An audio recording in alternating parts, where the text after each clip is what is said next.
There we go. We are live.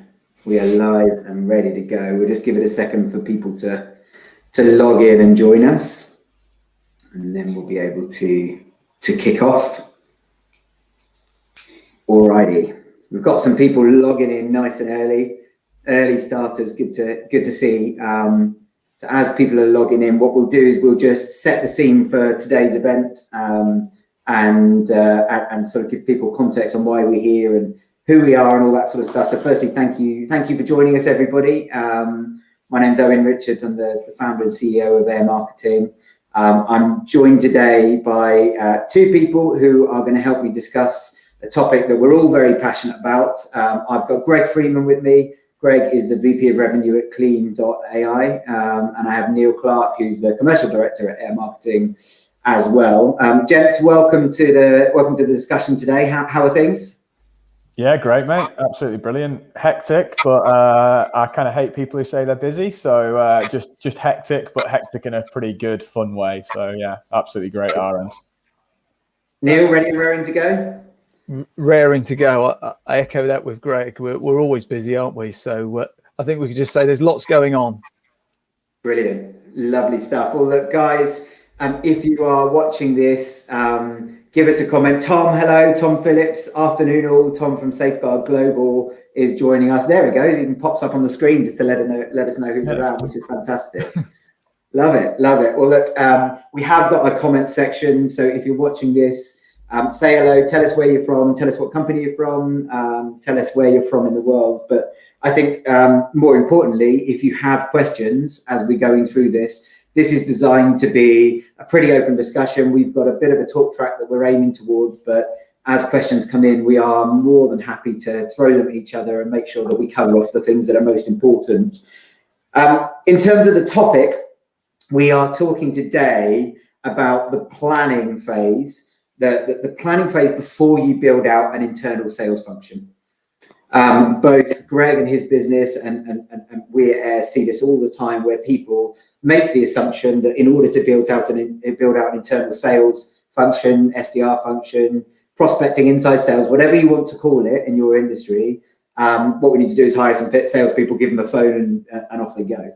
And it can work, but more often than not, it won't. And I think what we're trying to do today is cover off some of those things that people don't think about, or maybe they do think about, but they don't put enough value on, to make sure that if you are going to embark on that journey, or maybe you've already embarked in it and you want to step back and just fill some boxes that you maybe didn't do first time around, or maybe you've embarked on it and it's not working anywhere near as well as you'd like it to work.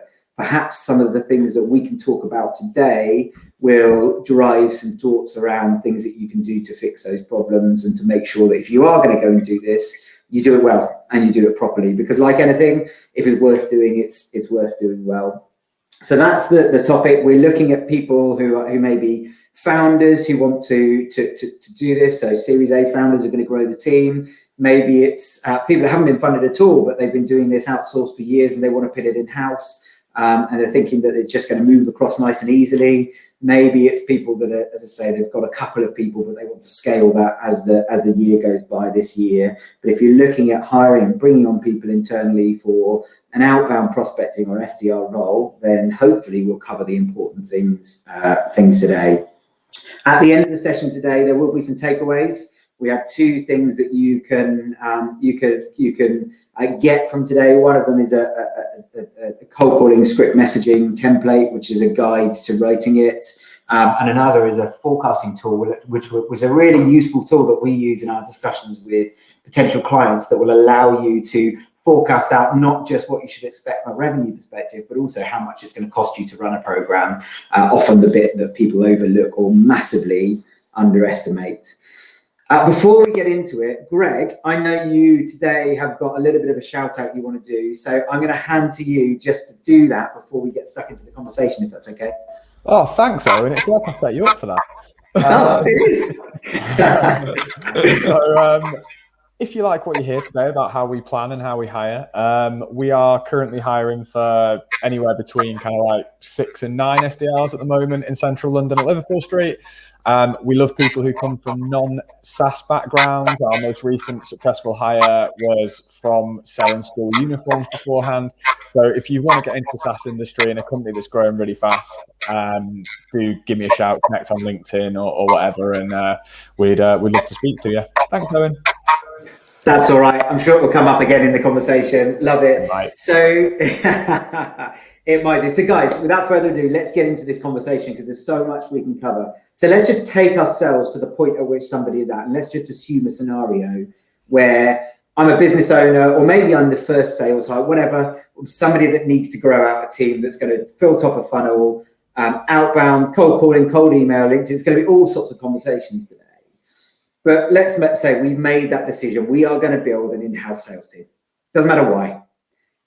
What do we do first? Where do we start? Neil, I'm going to come to you first, if that's all right. What are the first things that go through your mind when I say we've made that decision? We're around a boardroom table. What are the first flags for you? First thing for me is maths. Is making sure that we're building out and working through all the maths. Sales is quite often seen as an art, and we'll bring people in and suddenly magic will happen. And as you touched on, actually, if you look at sales cycle, if you look at your average value, if you look at all that, you have to make sure that the maths stack up, and that you are budgeting it for the term that requires. So for me, it's the Excel spreadsheet work of just doing that due diligence, because out of that gives you the touchstone of which you can then set and base targets, work backwards to know what kind of targets from activity levels need to look like, and making sure it's right. Because if it's a new function, typically it means that either it hasn't been done, someone else has been doing it, you may be adding another link into your sales cycle or adding another channel. So you need to understand how that all stacks up. So yeah, I think the first thing is for me to get really underneath the numbers. Yeah, I mean that's an absolutely brilliant point, to be honest, and it's something that I think I definitely could have done better actually when I started at Clean. I've recently been doing some really positive work with Gavin Sumner at Scalewise, all around this side of stuff, and that's been such a good experience for me personally in our business, because getting those numbers right is really the model that allows you to know when you can afford to hire, when you should be hiring, when you shouldn't be hiring. And if you don't know that, you've really not got anything to work from. And you can't always live by model, but it does really help to get the numbers set first, of whether you top down or bottom up it or both, and work out where it meets in the middle is probably the best way to do it. I suppose the other thing, especially if we're talking from that founder side of things, is go speak to people who understand sales. Very rarely do founders genuinely understand sales, especially product founders in SaaS, product-led people. They don't know what they're hiring for. Something that I have said previously and said on another of these sessions with Owen, salespeople are really good at selling bullshit. So be really, really careful that you don't get sucked in by somebody who's got an average pass but sells themselves really well. Go speak to people about exactly what your type of business needs, what the expectations should be, what you should be looking for your first hire to look like, to feel like, to know, to be able to do, and already have done, because that's going to be the thing that's massively, massively going to set you up for success or failure, I think. I love that. I think that's a really good point. And I think back to Neil's point on the numbers, it's interesting, Greg, to hear you say it's something you could have done better last year when you started as first sales hire. Part of it's about that should have been part of the decision-making process. So probably before the decision was made, because how many people do we speak to, Neil, where actually they come to us wanting to build an SDR team, whether it's in-house or externally, but actually the numbers don't stack up. It's just too high a cost per acquisition on outbound to make that work. And they're an inbound business. So building an SDR team, unless you've got a great demand function, just doesn't make sense. And I think, probably it's something that needs to come pre that point. But let's just assume for now that it's right. The numbers stack up. And I would argue that the perception around numbers stacking up needs to be talked about at some point in this discussion, because do they need to stack up in 3 months or 3 years is a very different thing. And are they stacking up against your volume targets or profitability targets? Is it scale? Is it revenue, land grab you're after? Or is it profitability? Those two things will give you very different views. But let's look at, I guess, the things that you would do next. So you've made the decision you're going to do it. The numbers stack up. Now you're going to define your strategy. So you're going to start to think about, what do I need to do? I'll go with the first one, Greg. I'm going to come to you because I know it's your passionate topic. The first thing is a first sales hire. If you're not the first sales hire and it's founder-led, then of course, this person might be a first sales hire already, so this might be them. But let's say it is founder-led. Just synopsis, because I know you and I could talk about this for hours. Synopsis, what are some of the key things you need to think about when you're thinking, I've got to hire that first person? Yeah, I mean, it is my favourite topic, and it's such a difficult one to assess. And in a way, like, getting it right, it's kind of like a almost like unicorn breed in a sense, because you're looking for somebody who is strategically aware enough that if it does work out, they're going to be able to kind of scale up from quite a bare starting point. They've been strategic enough to actually come in, realize that founders rarely know who they should be selling to, that they've rarely got their ICP sorted, and do that side of things. But they've also got a keenness to be hands-on. I mean, we talk about the idea of hiring SDRs, and I'm fundamentally against the junior hire, as I've kind of said on LinkedIn previously. I don't think it sets the just hiring an SDR as a 20-something straight out of uni and being like, go sell stuff for us. It's just not fair on that person, if not even the business. But from the perspective of when we are looking at that person, they've got to go back to being that SDR. They've got to go back to hitting the phones, building contact lists out, and finding that person who can do the strategy, but also do the hard yards and the grind for what could be 6 months, 12 months. 12 months later, I mean, I joined Clean 12 months ago. We've grown the commercial team from 1 to 11 in that time. It'll be nearly 20 in the next few months. I still have to sell. I still have to close every day. I still have to, you don't just get to step away. It's not that easy and that fun in that sense. So you need to find that person who can show you, and I don't know, test that, get them to do cold calls for you. If they're not willing to do a cold call for you right there and then, they're probably not going to be willing to do them when they've actually got money on the line and doing it for your business. Get them to do the actions that are important, but then also get that help and that support from advisors to work out whether the strategy they're suggesting is actually the right one as well, because it's marrying up those things. Neil, any thoughts on that sort of first hire piece? I think the first hire, just thinking about that, one thing I thought is, for me, it was the realization of a conscious compromise. What are you willing to coach or train? Or, if you want that perfect SDR, that perfect salesperson, assuming that within the period that you're willing to recruit for, because at the end of the day, you need to be hitting budgets. You want them to be in by a certain time. You can't wait forever for the perfect person to come along.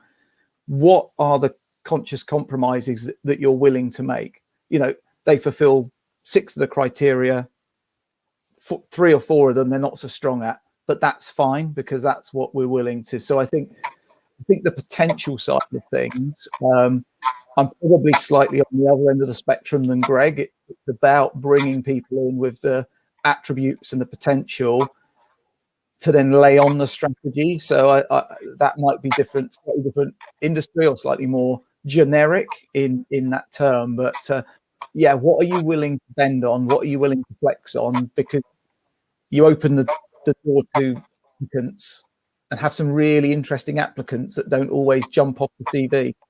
Yeah. I said we'd be pretty fluid in this discussion, and if questions come in that are relevant to where we are, I'll post them, and if they're less relevant to the discussion where they are, I'll save some of them to the end.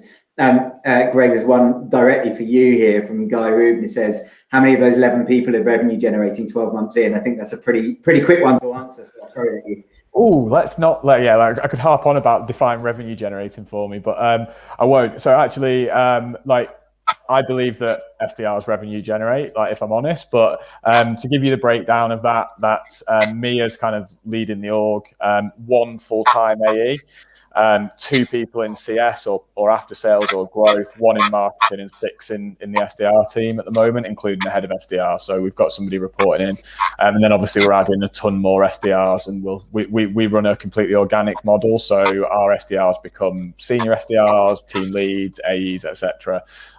Because I think it's important that you give your SDRs that opportunity for growth. So yeah, technically I think it's about 1.5 of those people are revenue generating after 12 months.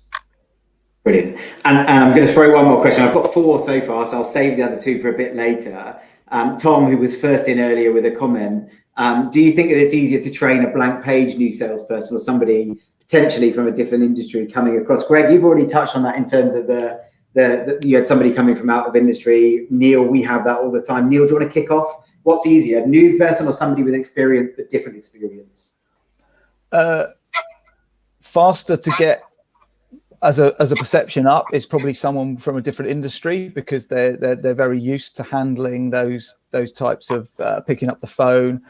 How aligned it is to your culture, to your messaging, to your persona, then it's that compromise. If you've got something where it's going to be pretty quick to ramp up, then you can make that choice. And I think you look at the experience, you maybe look at where there's other attributes at play that I'm sure we go on to, picking out what else is in that person's CV and experience. Is it where are the achievements inside and outside work, from a perspective. So if it's speed of getting up with the number of calls you need to make, with the drive, probably different industry, recruitment, estate agency, those kind of areas where it's relatively driven.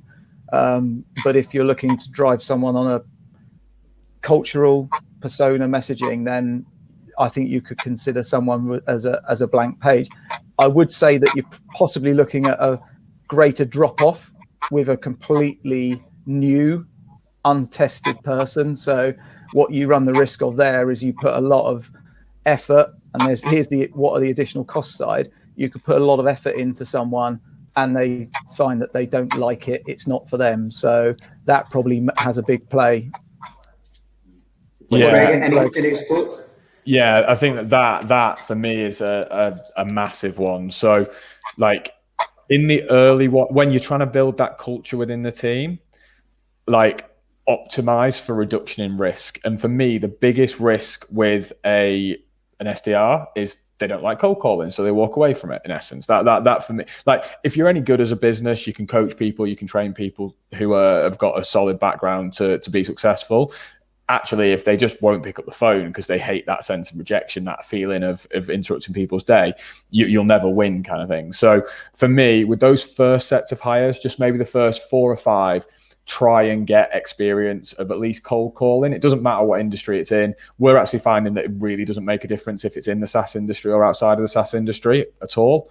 But do optimize to reduce risk. And then once you've built that culture that we do make 60 to 100 dials a day kind of culture, then you can bring people in. And whereas previously I've had people come in raw at graduate level early and fail, we've just taken on our first true graduate, and he booked a meeting on his 34th dial in his entire life. So like he just sat down, and because everyone else, like that's the culture now, everybody makes 60, 100, 120 dials a day. It didn't phase him. He was just like, oh, well, everyone else does it. They're not like weirdos. I should probably do it too, kind of thing.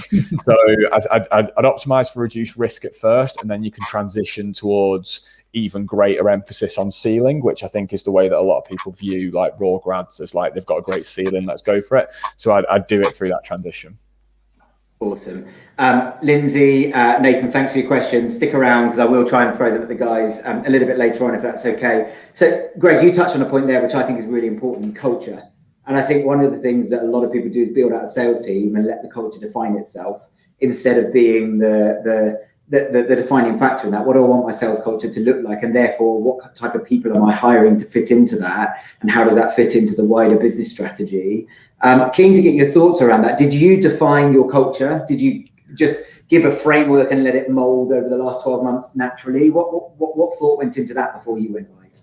Yeah, so when you arrive as anything in the commercial team at Clean, the first session of your training in inverted commas or your learning is a dedicated session on like the vision and the culture of the sales team. So we speak to responsibility, which is like your personal responsibility to be the best version of yourself, hit your numbers. Accountability, which is the accountability that you have to other people within the team to collaborate, to help them learn, to be a part of the bigger vision and the bigger goal, and then just loving what we do. And that for me, like there's a phrase in American football which is my favorite, my sport as it happens, which is culture over scheme every time. So get the culture right and the scheme will follow. American football is very like chess but for people hitting each other in a way. So people are very focused on like lines and drawings and making sure the plays work. But actually, if you get the culture right first, you'll ultimately be more successful. So yeah, the first thing I did was define my vision of what the culture should be and the behavior set should be with people coming into the business. And we just reiterate that from the first moment they step into the business, but also on an ongoing basis. And I would say, and I'll obviously just hand over to Neil in a sec, but the thing, and this is, I suppose, just a public shout out, the thing that has been the most defining feature of our culture is that Wes Amos, who is now our head of SDR, and Aaron Baker, who is the AE, who was an SDR, have just been such like evangelists of that culture of work ethic, enthusiasm for what we do. And the two of them, like, we couldn't be where we are today as a business without them. So if you can find those two people who can come in and just buy into that, you'll really find that that's a massive part of your success moving forward. So yeah, find those people who come in and buy in.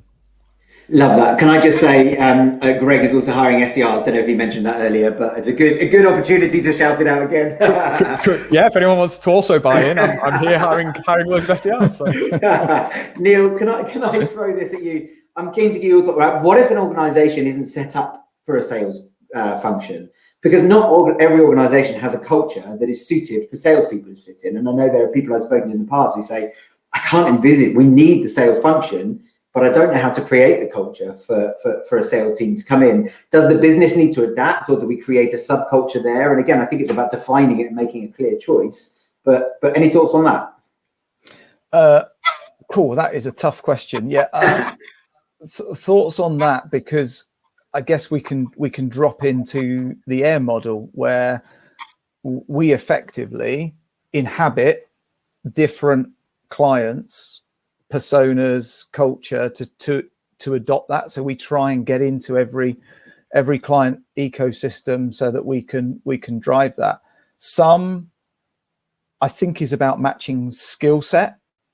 And I think that's where, if you're looking at SDR and sales function, you typically, some areas in business will require a specific person. So if we're doing an ideal profile, not just an ICP for targets, but around how do we bring and transition that person in.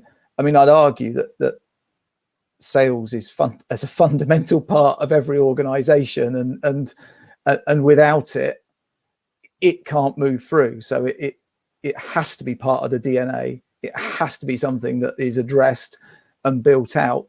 And if the business is looking to grow, that is about multiplying and how that can grow out for the team. So I'm trying to think of an industry or an area where that would be a real issue to draw a comparison or a case study. But everywhere I've been, and everywhere that sales and marketing have been a function. Now, admittedly, there's been tension sometimes between what is marketing budget and spend and what is sales budget and spend. Do we want field sales? Do we want full service, sort of BDMs doing the full cycle sales? And how do we build out, and how do we set up the sales function? But I don't think I've ever found that there isn't a place or a cultural fit for sales.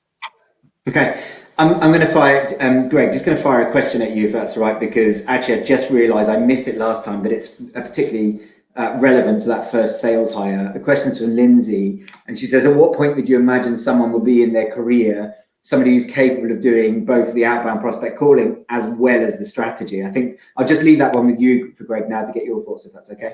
I wouldn't define it as the point in your career, because obviously everybody goes through different stages. But if I kind of explain how I came to that point, it was kind of like my own learning in a way. So I had a sales role, I had a CS role, then I had a sales role. I'd started to do the kind of 360 sales cycle.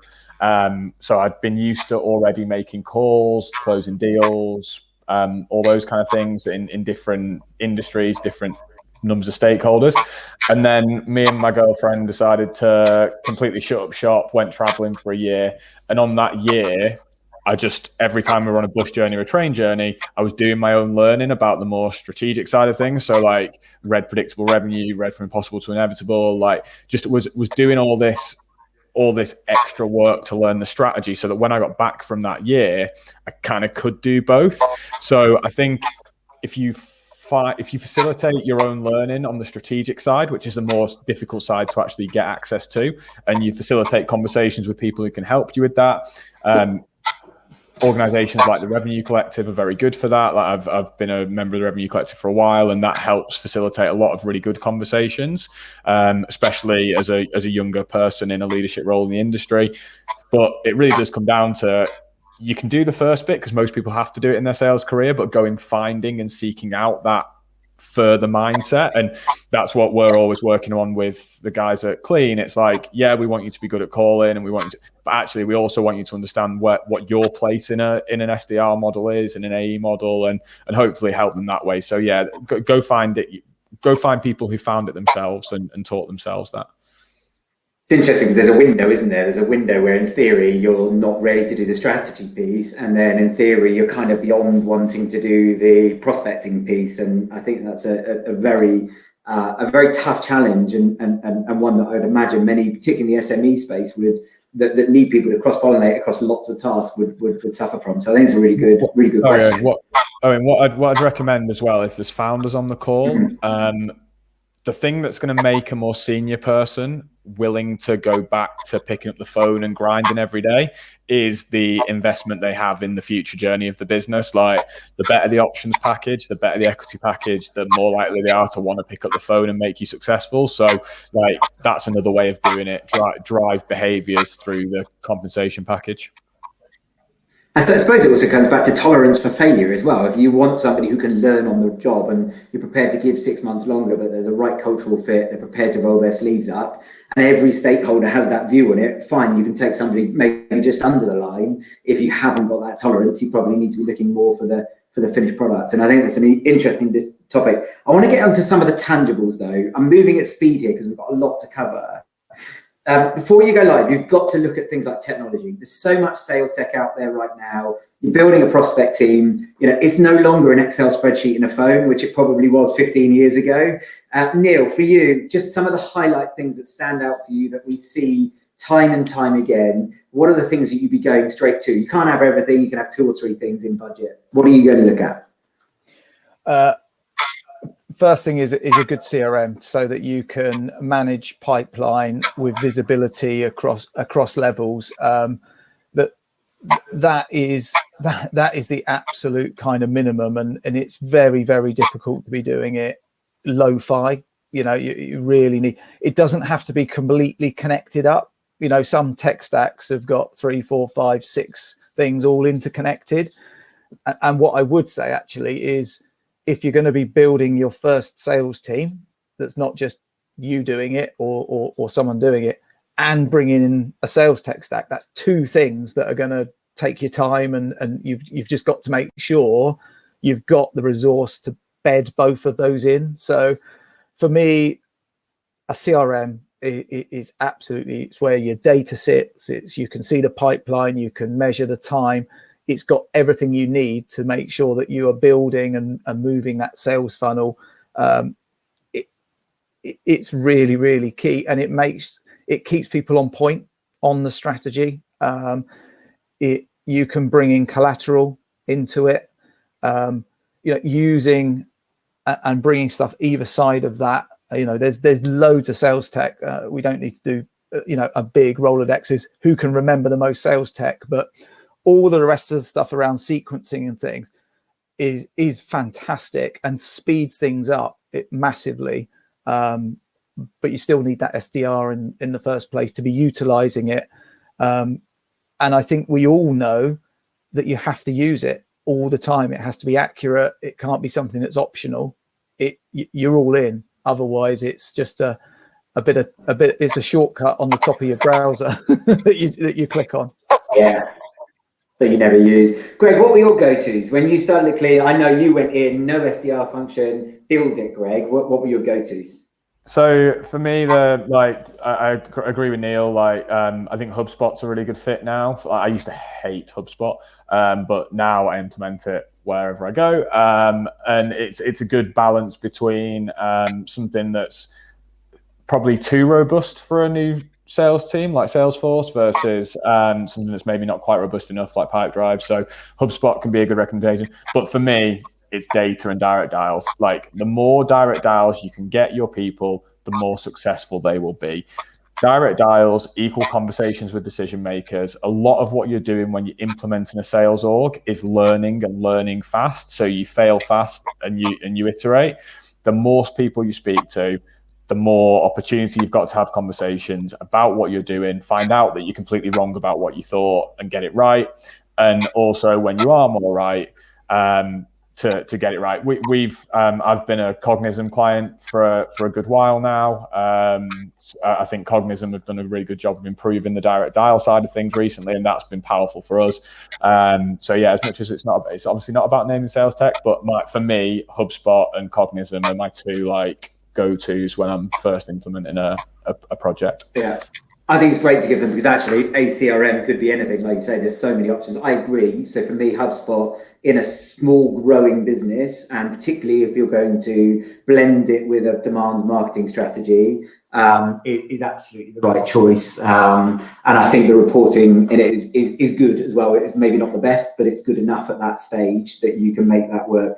I think for me, I always think about the phone system. It's a bit old fashioned, but actually the ability to know how long your calls are taking, be able to see how many calls are being made, so you're reporting on activity, and being able to ultimately listen to those conversations, coach around those conversations. Doesn't matter what you see in a CRM, it's only as good as the information put in it. Actually, if I can listen firsthand to those conversations and coach and guide, and like you said, Greg, learn, that for me is always the most powerful thing. So if I can see how much of something is happening and how well it's being done when it's happening, I've pretty much got all the information I need to, in a manual way, make some smart decisions about what I need to change. And I think that's always a really good place to start. You're right, we can talk about sequencing tools and all the sales technology in the world, but I think if you're working on a where do I start, keep it simple, stupid, decent phone system, decent CRM, bit of reporting around that, good data. Those are that's what you need. Anything else above that is a bonus, but that's what you need to get started to make sure you're doing it well. To be fair, HubSpot's dialer, HubSpot's new sequencing stuff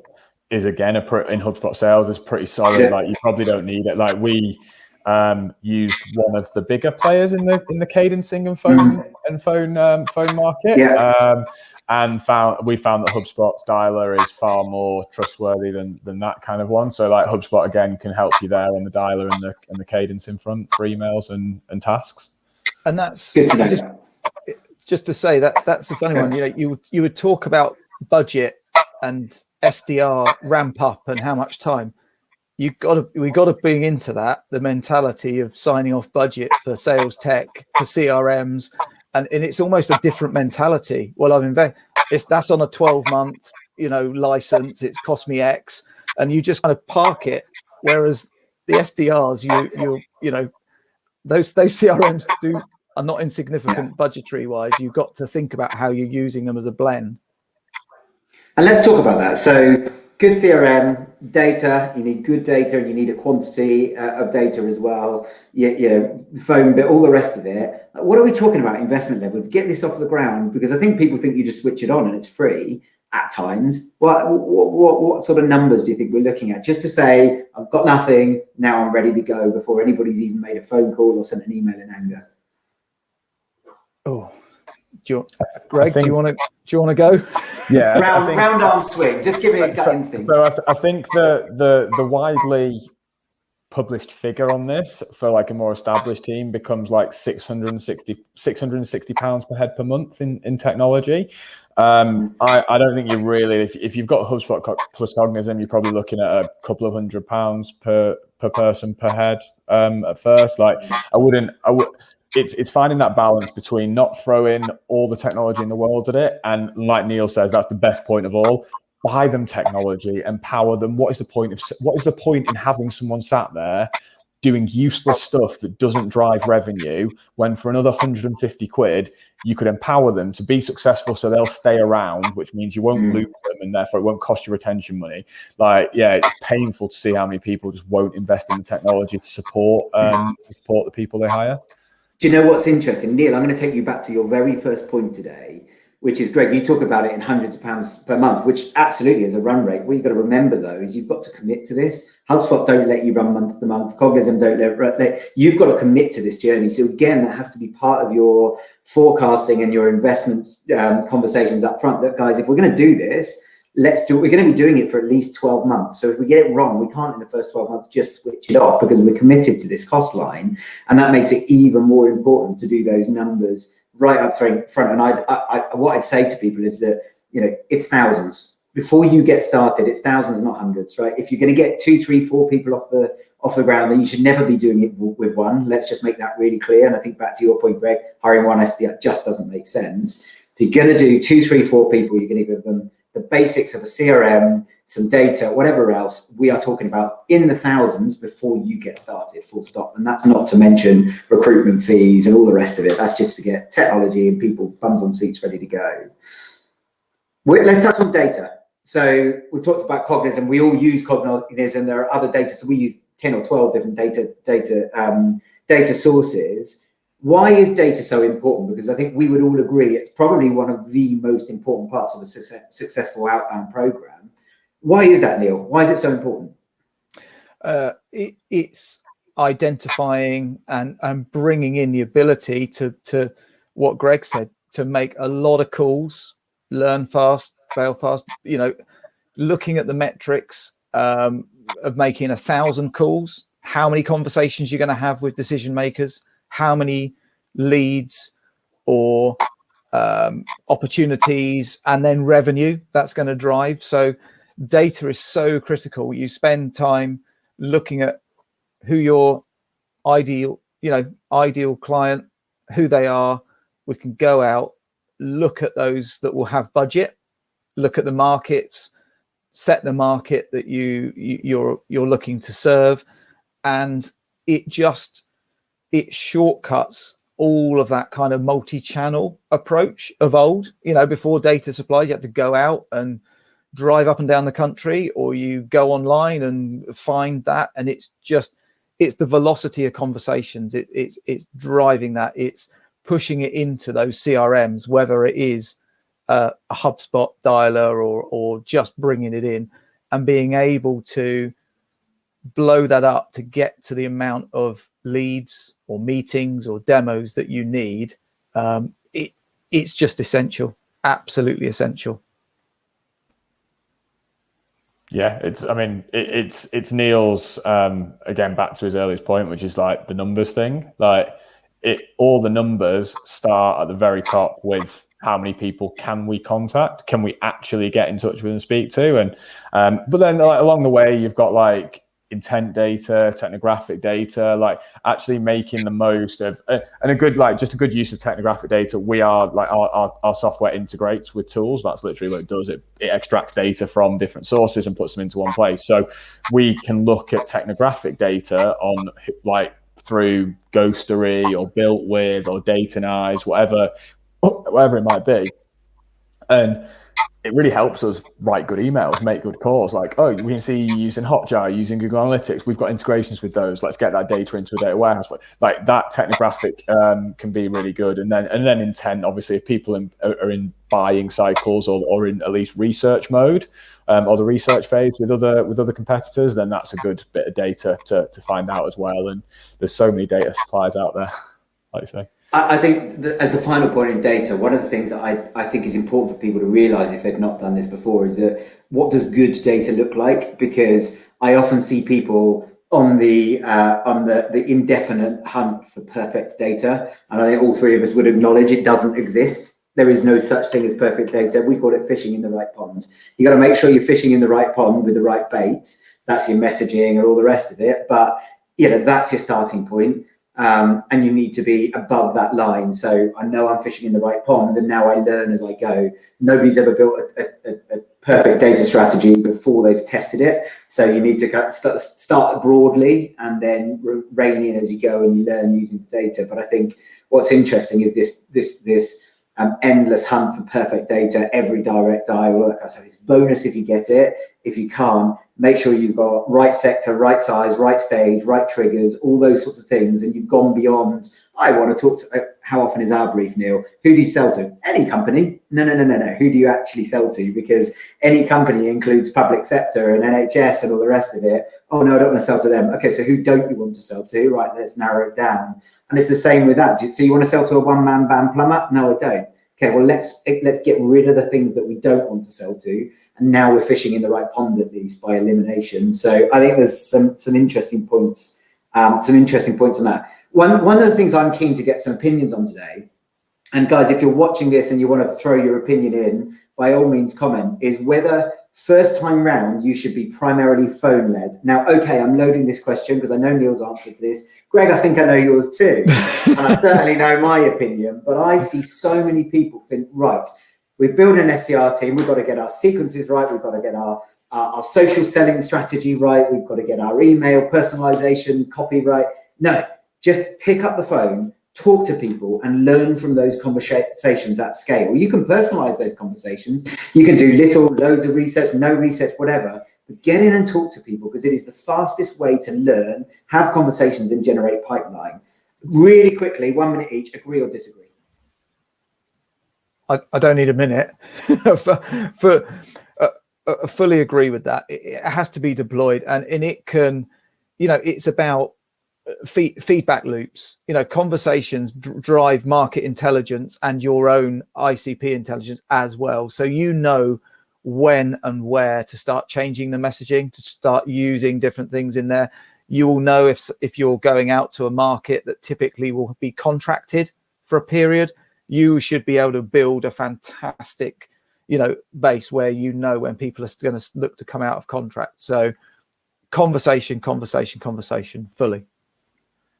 Yeah, I mean, personally, like if you're in a competitive space with us, I'd really encourage you to send cookies with your name on to prospects. That'll work wonderfully for you. But for anybody who's not competing with us, really just pick up the phone loads of times, because the worst thing is that if you start out by not picking the phone up, like emails get ignored generally, LinkedIn messages get ignored generally.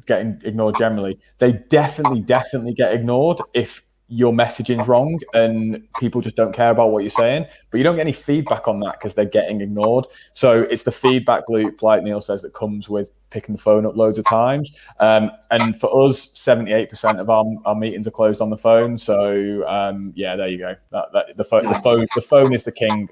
Unless you want. And your sales reps are learning and practicing and getting better. Our 2 bits of feedback in the chat session, Will Offen and Sam from Cleaning Alliances, have both said they agree as well. So we've got a consensus, albeit 5 people on that. And I think that's not writing off other channels as having use, but it's about being primarily phone led. And I think it sounds like we all agree on that. And let's move on that. Sorry. All I was going to say, Greg, is right. Picking up on that. Don't put more links in the sequence than you need to. If you can have a conversation and get to the point where you've got, that is so powerful because they're ready to go. I've heard a couple of people where they're looking, someone's ready, they want to do it, and if you can empower someone and get someone to do that on that call, more links is just more opportunities for failure. They'll drop off, there'll be something will happen, they'll forget it in a couple of days. It's just so powerful. That's the only bit I wanted just to pick up on was Greg's point there was so true. Thank you. I appreciate that. Now jump in as you need to, guys. More than happy for you to do that. So let's move forward. I'm looking at somebody who's budgeting for this now. We've got a bit of a strategy. We've got we've got a data strategy. We've thought about our messaging, and we can probably debate that for at least an hour in itself as well, on how we structure a cold call. But I think we'll save that for another topic. We've got our technology sorted. We've got our first sales hire in. What do we think are the costs that people forget? So we hear all the time, why would I outsource it? It's more expensive to do it outsourced than it is internally. And often I say, well, okay, let's just step back. How much is a recruitment fee for somebody? How much time does it take to recruit somebody? What about that technology you haven't got to buy, etc.? And when we walk through, people go, geez, didn't think about those things. And I think it's not uncommon for people to skip over the things that they don't want to know about. So the big one for me is always recruitment fee. And if you're not paying a recruitment fee because you're doing it direct, it's risk of not finding that person quickly, and it's time of finding that person, advertising costs that you're not going to consider. That for me is one of the big ones that people forget about. We've touched on technology today. Anything else that you guys can think of that's like a cost that you're going to need to put out before you even start going live with your prospecting or outreach? The biggest cost, and honestly, Owen, that like short spiel you gave earlier about like narrowing down to a customer profile, like in terms of like spending money on outsourcing, for most businesses, if you're not charging them like millions of pounds for that process, then you're undercharging for it, because that's the bit that's going to cost them the most. Like the fact that they can't do that themselves in-house, like the cost, I mean, the biggest cost of all is the cost of failure, right? And loads of people fail at this first time, loads of people fail at the second time. So anything you can do to reduce the risk, and from what you've just described, that process that you guys obviously go through with clients probably 7, 8, 15 times a month with new clients, like that is invaluable in itself. So that shouldn't be overlooked. Recruitment fees is a big one, but I use recruiters every day. Like there's and I will say to you, and I don't know if this is going to come up anyway, but I'll take this opportunity. I put off using Wiser Elite for ages, and I don't even know why. I've said this to them. Like I did. For some reason I put it off. Lewis Gadsden at Wiser has just been excellent. Like he has such a good relationship with me. Like he just sends me WhatsApp notes, keeps me up to date with everything. He supports me on client hiring.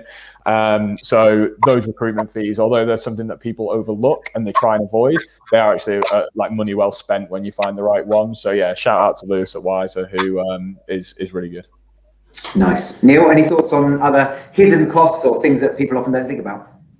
No, I think I had the cost of tech, the cost of license, those kind of things that might just suddenly drop out. For me, the biggest cost is just time. Is month on month, it's going to build up, and people are going to see that as a bigger and bigger cost.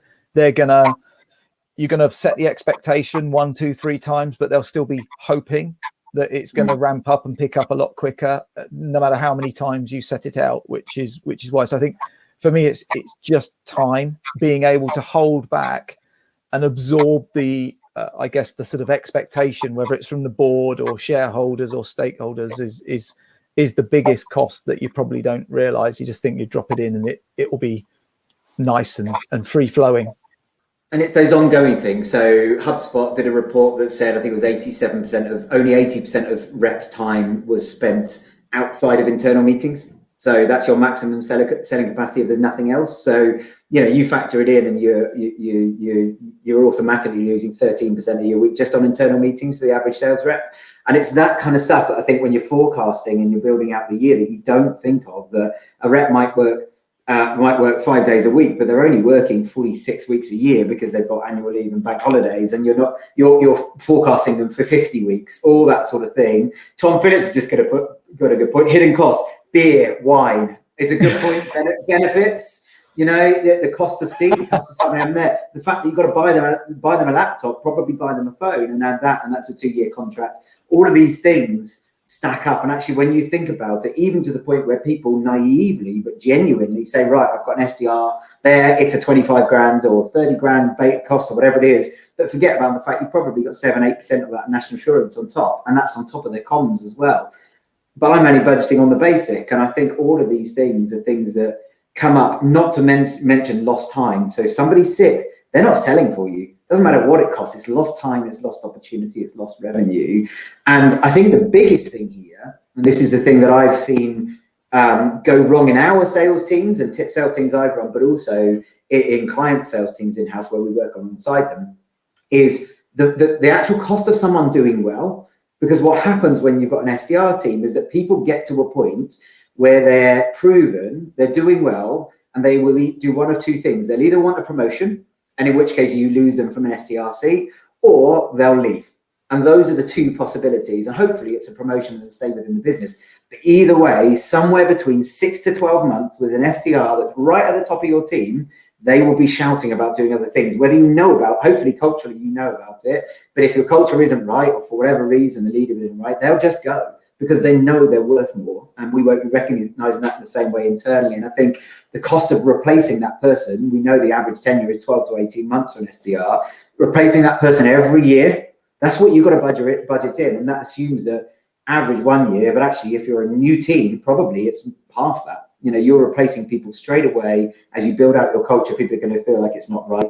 You're going to feel like they're not right, and you're working it out. That becomes more predictable over time, but in the early stages is a massive danger to ignore that. And I think that when it comes to forecasting out, if you're not overlaying those failures, and we call it tolerance for failure, you must have tolerance for failure built into your model. Don't predict that we're going to get that many calls every week, even if somebody's on holiday. We're going to generate that number of meetings, and we're going to convert them all in our average sales cycle, all at our average sales size. Assume it's going to take twice as long and cost twice as much to start with. And if it still works, it's a good decision. And that's usually the mantra that we would work on. Anything to add to that, gents? I think the only thing I would want to say people should budget and follow through on is ongoing training, coaching, and development, which you've got to be. It gets dropped because people are good and show talent, but I think that is, so crucial. Kind of live by the rules you set type thing. Yeah, we're always going to do this, and I think that's the bit that I totally agree with you, Owen. You can have a week littered with huddles and catch-ups and all these but ultimately you want to try and free people up to do what they want to do.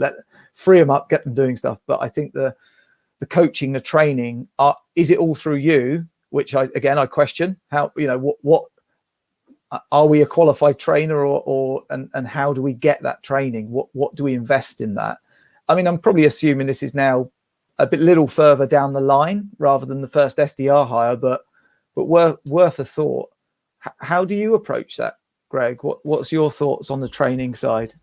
So like we use sales, we work with Sales Impact Academy as like a secondary to our own. Like, I guess, I mean, people might think this is arrogant, but like, I don't think there's many sales training schemes that could train people better than we train people ourselves. Like, I think there's a gap. There's a massive gap in many businesses where people aren't well trained, but that is ultimately due to limitations at the top, not because of lack of training willingness, and there's obviously lack of training willingness other places. But yeah, I mean, we pretty much manage coaching ourselves, but everybody gets like dedicated coaching sessions every week. Like it's not a one-to-one to do a pipeline review. That's a separate session. It's a one-to-one to coach you on skills, do voice recording, like call recording. I am a massive endorser of SDRs working in the office, not at home, because they learn through collaboration and peer-to-peer learning. But yeah, we are very, very kind of like ongoing coaching ourselves focused.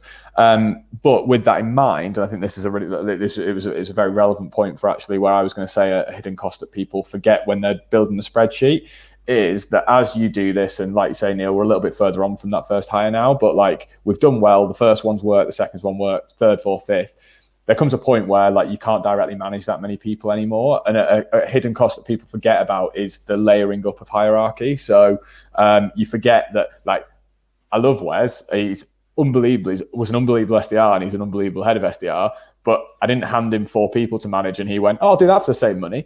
So like it doesn't work like that, right? So and I'm sure when we promote somebody to team lead soon, they won't expect that to be the same money. So you add these layers of hierarchy, and you've got somebody who may not even be delivering meetings anymore, or they're delivering less meetings than they were before, but you're probably paying them, well, you are paying them way more than you were before. So you've got to think about that as a hidden cost as well. The hidden cost of growth and scale, RevOps, these kind of hires that start to come in as the team grows, and you need to set budget aside for.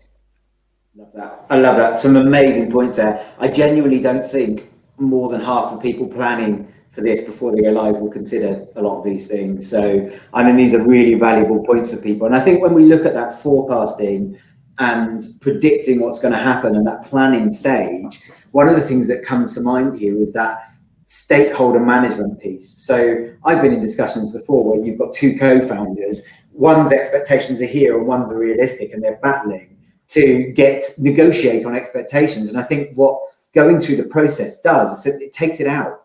Let's just put everything in. Let's have a discussion about what needs to happen for this to just happen, not let alone work and be successful. Put it in and go back to the numbers. What do the numbers tell us? And I think when you're looking at that, when you might already have a marketing team, you might have a successful marketing team, a successful business development team who are used to closing inbound leads, and you're going to build an outbound team in an existing business. That's where I see this the most, because they're used to dealing with referrals, MQLs, inbound leads, and they overlay all of the assumptions that come from that into an outbound program, shorter sales cycles, higher conversion rates, more engagement, and they get it all wrong because they assume best case scenario on everything. And I'm keen to get your take, guys, on ramp time. Pure standing start, cold outbound program. How long does it take before I can say this works? Expectation management. My favorite topic. So yeah, to all the salespeople out there who are thinking it sounds like it's a really cool thing to come in, build a sales team, and like founders, and actually, thankfully, Drew and Matt, who are my founders, were like probably the most realistic of anybody that I've started working with. Like they were great on this side of things. But expectation management and managing that is huge, and make sure you don't start working for any founders who expect the outbound program to kick off and you to be closing millions of pounds in the next 3 weeks, kind of thing. But I look at it as a very like cyclical thing. So the outbound program kicks off. It takes a bit of time to find its feet because of the amount of iterations that have to happen with messaging, because you're now speaking to more people, like new audiences and that kind of thing. But you should start to book, I think, good quality conversations within the first quarter. Probably going to find that they start to close in the second quarter. A couple might drop early, depending on how good your natural product market fit is. But when outbound really comes to the fore, it's probably in like at the earliest Q3, but maybe even into Q4 or Q1 the following year, when you've driven so much new awareness that people start to come back into the funnel, and they go from being a completely cold outbound in Q2 to Q1 the following year, they're inbound to you, and they're like, oh, we're sorted now, we've taken the education. And that's when that starts to really kind of layer up and compound. It's almost like a compounding feature of an outbound cycle. But yeah, I think like somewhere between months 9 and 18 is where you'll start to really see it come to the fore and become your best source of leads and revenue. Neil, I think we concur with that. What's your take on it? Utterly concur. I think depending on whether you're going after, logos, enterprise, you could be 12 months to 24 months. If it's mid-market SMEs, you might be looking at a shorter sales cycle, and it depends on the product or service you're selling. I was going to go 6 to 12 months, depending on whether you had a tailwind or a headwind. It really depends. I was also going to say that one thing I think, if you're feeling courageous, that you should be looking at if you're building out a sales function, is just making sure that the business has the infrastructure to support if sales flies, because that's one thing that's quite often, we want to reach for the sky. Can we deliver the sky? Well, actually, no, that's going to be a bit more. So I think just aligning that with trying to just point out to people what it means to the business, the whole infrastructure. So we're talking about layers of sales. If things go well, that applies to the rest of the business. This is how we grow to. Are we at a point where we can do that and have all of those honest conversations, not because you want to really get someone thinking big and thinking that they're going to have a global organization within a couple of years, but just honest conversation. If we grow this as big as that, can the business deliver? Does that fit what we can do? Good. You're smiling, Greg. Well, Will's saying I think he meant great point, Neil, rather than great point. But I think we get the idea that it is a very, very good point. Absolutely love that. I think what's interesting here is that expectation management has been a real thing. You've all gone straight onto this point because it's an important one. I work in quarters too as well, Greg. So it's quarter one is write it off, right? If you make any kind of say in Q1, trust me, you're lucky. You're lucky. Q2 is I start to see something come through at some point, but that might be month 6, some kind of full cycle, and I start to see the process from beginning to end can work. Q3, I started to build some really good momentum, and I said, should be starting to see some success. And then Q4 is, okay, this works now. But of course, the ROI tends to come between 6 and 18 because it depends on your sales cycles. But that all assumes an average B2B sales cycle, 3 months, give or take. That sort of thing. Naturally, I think, Neil, you made a brilliant point there around that is massively changed based on whether you're selling to enterprise, size of sale, all that kind of stuff. And I think some fantastic points there. And I think anybody going into this thinking it's going to be a quick fix, my advice to you would be build at least a 2-year forecast. Probably 3, but a 2-year forecast is your absolute minimum. And trust me, 2 years will look so much better than 1. But what it does is means that if I know the milestones at Q1, Q2, Q3, Q4 that feed the numbers into that profitability level at the end of Q2, I have faith in getting through those fear points where I go, oh, we're not making money, because we'll know that going up front, but it will feel different when you're 50 grand down, 100 grand down in investment or whatever the numbers are. And I think it's a very, very good point. Guys, we're getting towards the end of the session today. We're not quite there. And guys that are watching, if you've got any more questions, we're happy to stick around for 10 minutes. By all means, fire them over. I think just to wrap up, we haven't really touched much on hiring SDRs. Greg, I know you're hiring SDRs right now, in case you wanted me to mention that again. It'd be worth mentioning. But for somebody who maybe hasn't hired SDRs before and is looking to grow an SDR team, let's just go top 3 things. It doesn't have to be 3. If it's 4, I'm all right. If it's 2, I'm all right. But top things that you're looking for in a solid SDR. Greg, you go first. Ambition, resilience, coachability. That's it. Sure, you nearly had a 4th. Yeah, I was gonna. Slightly more relevant for us is a strong academic profile, but like that's largely frowned upon actually to have that thought. So I won't go too deep on that. But yeah, we also look for a strong academic profile because it's quite a big, meaty, complex space, but that just isn't a thing for everybody. So yeah, it's relevant to you, might not be relevant to everybody else. That's fair enough. Neil.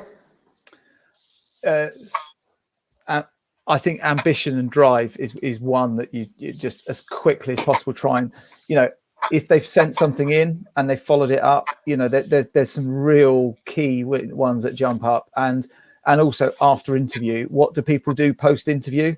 Do they drop you a note and say thanks? Do they drop you a note, say, hey, just wondered what? There's so many people that you just go, that's impressive. So ambition is, I'm going to pinch Greg's because I think that's so key. Drive.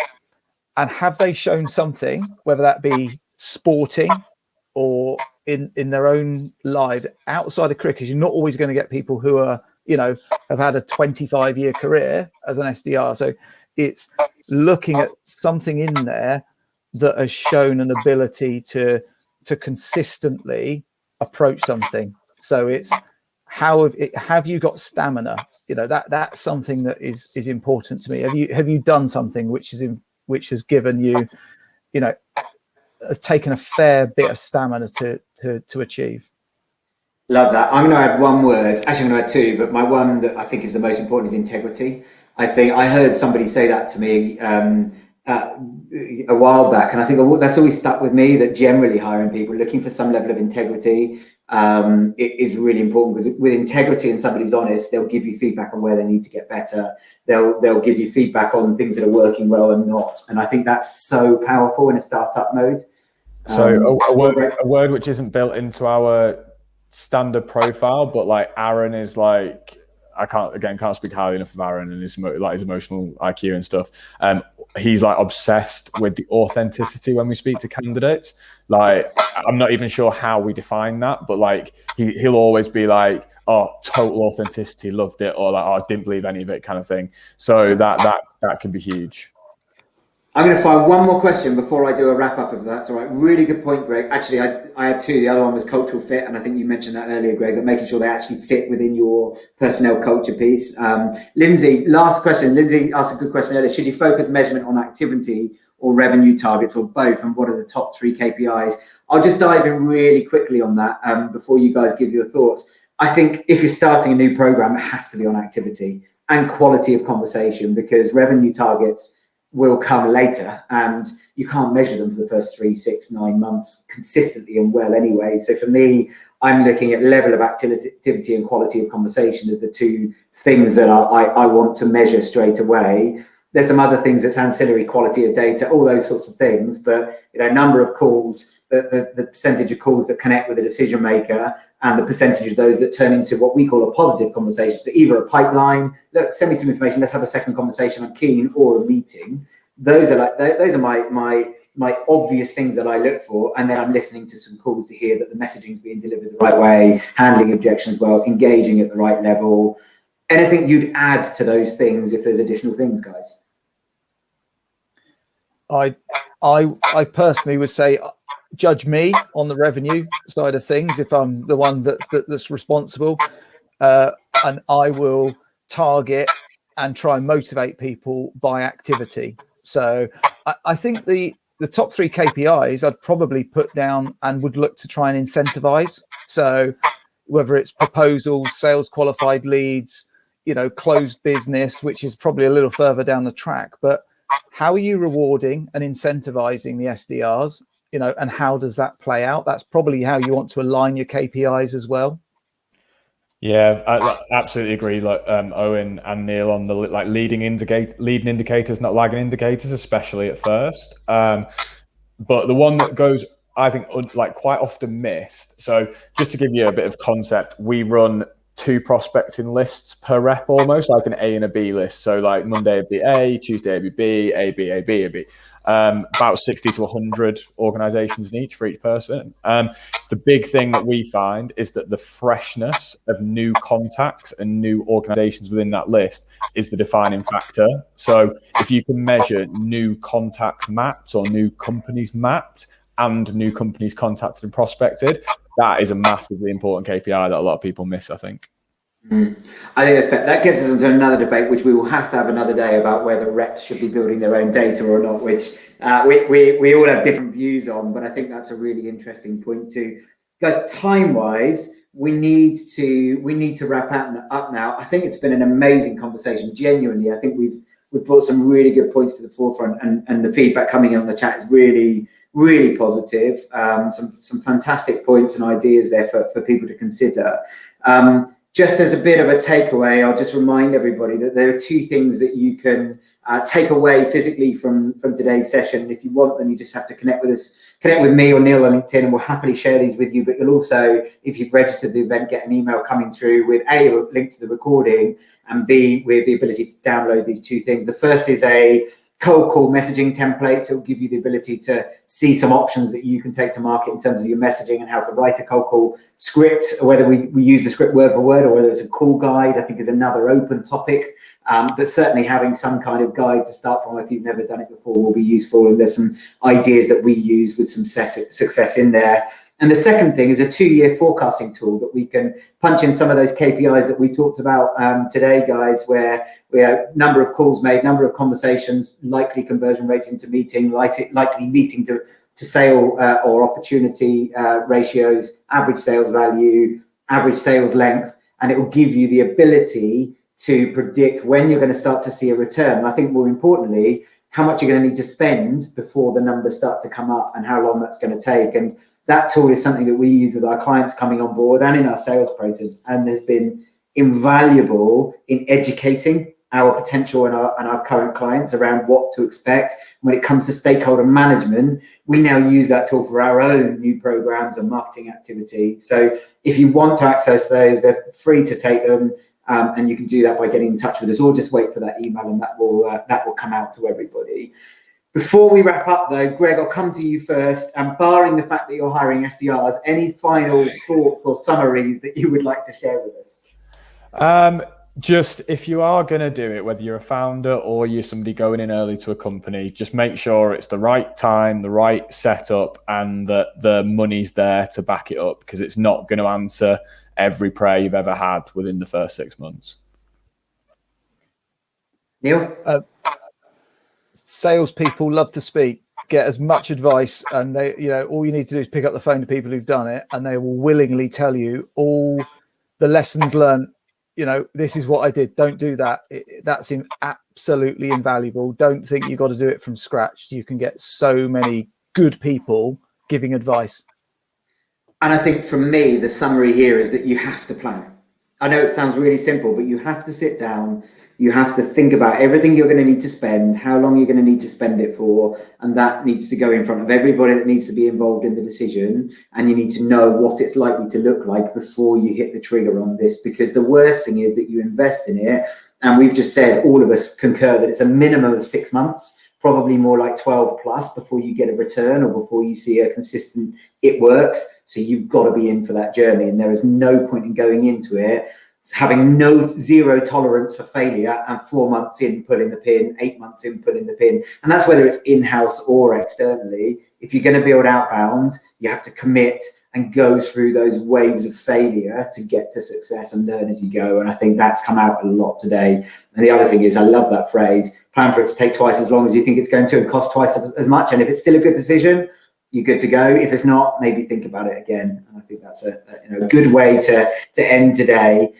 Gents, thank you so much for your input. I've really enjoyed the conversation. Love talking to you both about this sort of stuff. Feel like we could have done 2 hours instead of 1. Guys that have added questions and comments and things on the chat, thank you for your input. To say the recording will be coming out shortly. And I think we are good to go for the day. Any other thoughts before we wrap up, gents? All good, thank you.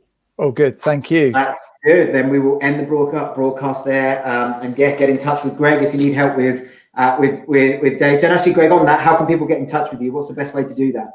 LinkedIn, or from the amount of recruiter calls I'm getting at the moment, I think my mobile's publicly available in one or more data sources, so you might be able to find it there. So, whatever works for you, really, guys. Whatever. Love it. And if you need help or advice around this, obviously we outsource SDR, but we also consult with people we're building internally. So if there's any support people need on that, by all means, talk to us.